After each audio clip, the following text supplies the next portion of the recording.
real proud of our team, the way, we came out and, that first half, we couldn't have played much worse in the first 15, 20 minutes of the game. 3 turnovers, explosive play, running the football defensively, but our guys put it behind them. We kept playing. We went in at the half, and we knew what we needed to do to come out and execute and win the game. And there were some terrific performances, really, offensively and defensively. Proud of guys on both sides of the ball. Special teams, they had a dangerous kickoff return guy, and we contained Lauby. That was big for us. So, our team, we showed the resiliency again that we've been showing all year. And the second half that we put together on both sides of the ball was good enough to get the win and get us to 1-0 this Saturday. Questions for Coach? Let's start there. I know you said 1-0, but that's 3 straight. I mean, what do you like about what you're seeing out of these guys and how they're playing? I like that our football team is getting better every week, and that's how it was early in the season too. From Wofford to Campbell, we got better, and you can go right down the line. Every week our guys have been practicing with a purpose. They come out on Tuesday, and they were coming out, win or lose, with a good attitude and enthusiasm and effort. And that's what I'm going to expect from them again on Tuesday. It won't be any different. We'll practice with a purpose and go through our routine again.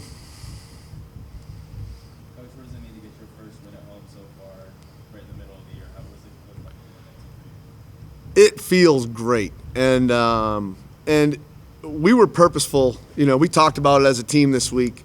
I really wanted our guys to have a win at home for their families and our fans, and for them to be able to enjoy a win at home. It was big and it was important to us, and we wanted to defend our turf. That was another thing that we talked about, and so it was great to put it together today and get the home win. I think it was held him to 87-yard rush and I think 214 overall. I mean, just defensively, what'd you think about the plan you took in and the way you went about it? I mean, it seemed like it was a shutout. They went up 10-7, 51 seconds into the second quarter. You shut them out basically the final 3 quarters.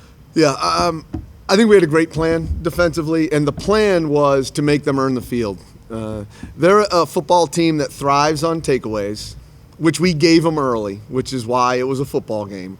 But they also they rely on explosive plays. So we felt as though if we could protect the top of our defense and keep the ball in front of us, that they wouldn't be able to sustain drives down the field. And we did a really good job in the second half of getting pressure on the quarterback, and we did a much better job with our pass rush lanes, and affecting his ability to scramble and extend plays.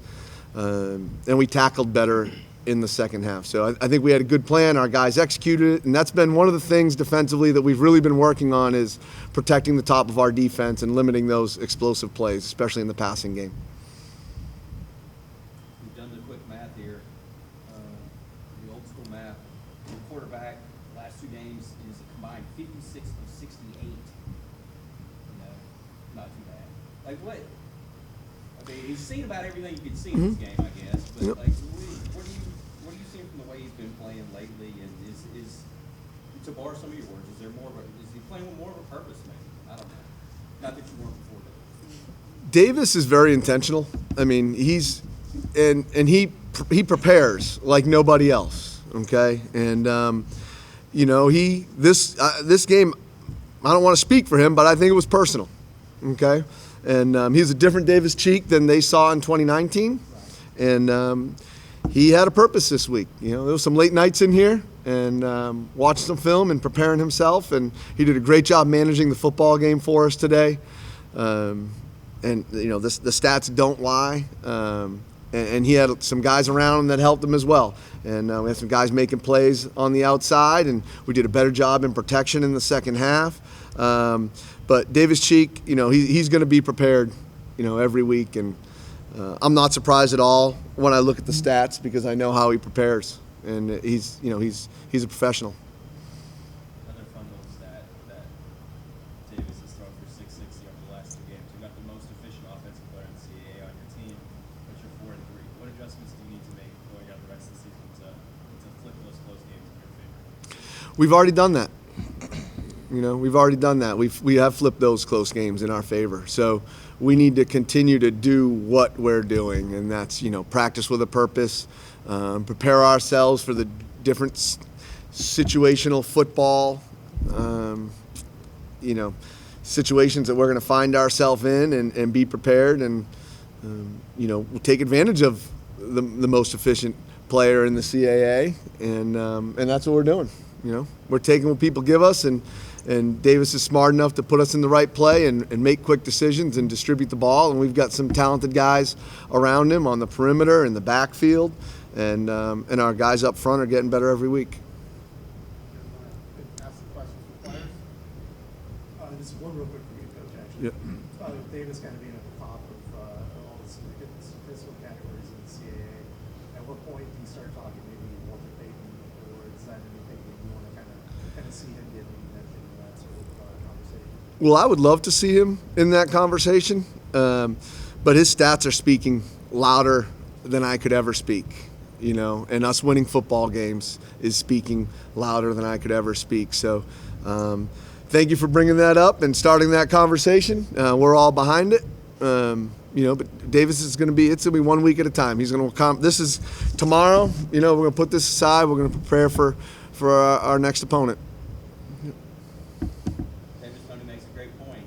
When he said 2019, that jogged my memory. You were pissed after that game. 4 picks will do that to you. Huh? 4 picks will do that to you. Yeah, I remember you were barely audible. You were hot. Yeah, I gave the game away. That's what it was. I gave the game away in 2019. Was this somewhat personal today? Of course. Yeah. I mean, I still remember everything that their players were saying to me, which I'll keep that in memory bank. No, I'm all good. But yeah, and then they still got some of those players here, and I more than anything, just kept using it as motivation. Making sure that hey, I know exactly what I'm doing, because the one thing I didn't want to do is come in ill prepared. I mean, it's the same thing every week, but it's just more so this week. So there's just that little extra at the end of the week of, hey, I'm gonna go back through it one more time. Like, hey, go through my process, go through it again, double check, triple check, all that stuff. So, but at the end of the day, I just want to make sure that I'm comfortable every week. It's not like I try to hit a goal of hours or anything like that. I just want to make sure I'm comfortable. That way I can play as well as I can for everybody else. So you're saying when you're up there and you got your notes or whatever, you're like you said, take one more time, spin through it. Yep. I guess it was the second play to Bryson. Threw the thing off your back foot, maybe, I don't know. A little bit. I was kind of just moving to the right a little bit. Just felt like that was the safe spot, and that's kind of it's just the feel of the pocket and that sort of thing. And from film study, knowing that when they give us that look, we're gonna have this check, and then what we're gonna do off it, knowing that if I'm able to get backside, if I'm able to buy some time and get backside, there's a good chance that he's gonna be breaking away. And so assessed the front side, came backside, and I mean Bryson did a great job of doing exactly what he was supposed to, and then doing a little bit more there at the end. I mean that's not an easy ball to catch, and he made it look easy. It looked like they only rushed 3 that play. Like, how do you get deep when they play in coverage? It's a 6-up look from them, and what it is basically if we have 5 linemen and we're in 50, we're in protection here. We have 5-man protection. If people want to, if you set to them, then they will drop. So basically, what they're going to do is they're going to try to get one guy free, but it's 3 guys are going to drop with that, and try to get into rush lanes, look in my eyes, those kind of things. And we knew that going into it, but we also know that the coverage they play behind it is. It's a fire zone coverage. It's with a lot of space and everything like that, because those guys are dropping out. They're D linemen. What I'm saying? They're most likely D linemen or maybe a linebacker. So it's not like they're spreading out to all these different ways, and they don't spend their days doing coverage drills. They spend their days trying to rush the quarterback. So we knew that we should have time, but I mean that's why we also checked into the play. I think it was Jason. We're gonna have to go back and look. I think it might have been 15 straight completions after the interception. Was it 17 straight? Yeah, I wasn't happy about that pick. He sailed on you a little bit? Yeah, it slipped out, and it was, as soon as I threw it, I was like, it's bad on me. And I mean, I basically gave him a touchdown, because that's a momentum swing. We're rolling. It put our defense in a bad spot, and absolutely hate to do that, but they did a great job of responding. I mean, especially when we had another turnover, they didn't come away with any points. So I mean, they did a great job there, and as well, when I came to the sideline after that, every single person, we just came together more as a team. So and that's more what you want to see, because mistakes are going to happen, and even crappy mistakes like that, you never want them to happen, but they do. Short memory, move on. You know how we do when we say it's something for the first time since first 3-1 start in the league for the first time since 2018. Yeah. You were around here then, a little bit younger. I mean, do you think that the makeup is there? Of course. That you could have one of those type seasons again? Of course. Yeah. I've been saying it since day one. Maybe it's a little louder now that we're rolling, and that we've been doing good things, but it's been a process this whole time. And part of the process at the beginning of the season was learning how to win. And the thing is, we've learned how to win now. So now it's just progressing, and we have plenty of stuff to build off of. I mean, we didn't play a perfect game by any stretch, but we have plenty of stuff to build off. You mentioned having a short memory. I mean, you've been through so much in your career, and not many guys would be playing their best football ever after everything that's going to happen for you. What does it mean to you to be playing at such a high level right now? I mean, it means a lot. I mean, but it's also I expect it of myself. I expect myself to be perfect. That's the standard for me, and I think that every other guy, they hold me to that standard as well. I mean, and the thing is, I can't do it without them. Like, it's a very cliche thing to say, but it is true. I mean, and it holds up, and it stands the test of time. So, but it means a lot. It means a lot to be able to play at a high level, especially senior year. Knowing that this is last year, so it's huge.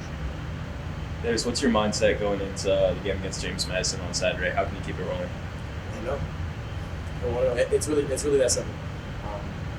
Obviously it's James Madison. Obviously it's been a rivalry. Obviously we have history. But it doesn't matter who we play. It's about how we play. We preach that every single week. That's what we do. Is that a league game? Yes. Joke.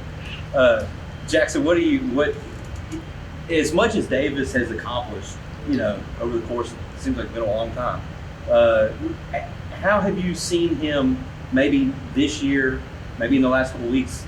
I know he's always chasing improvement. What have you seen out of him in that regard in terms of continuing to try to get better and refine his game?